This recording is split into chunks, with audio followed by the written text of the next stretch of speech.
Oh, mga kalods, tambay muna tayo. So, saglit lang ano tayo dito, biking, no? So, ayan. Road, ayan. Para sumigla naman si ka-idol nyo, no? Para meron tayong stamina, no?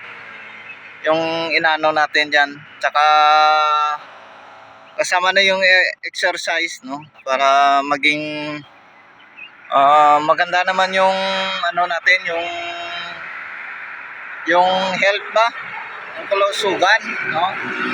Kasi minsan pag hindi tayo nag-exercise, no, hindi natin mapala circulate yung magandang kondisyon ng katawan natin. So